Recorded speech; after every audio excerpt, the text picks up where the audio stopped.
এবারে কষা প্রায় শেষের দিকে, তেল অলরেডি ছাড়তেই লেগেছে, দেখতেই পাচ্ছ।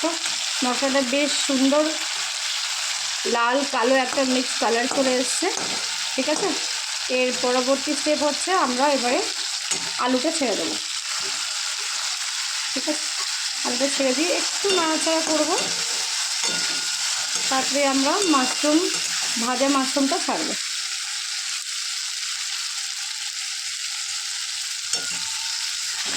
ব্যাস,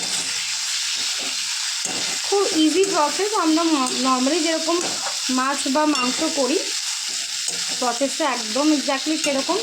কষাটা একটু বেশি সুন্দর করে করতে হবে।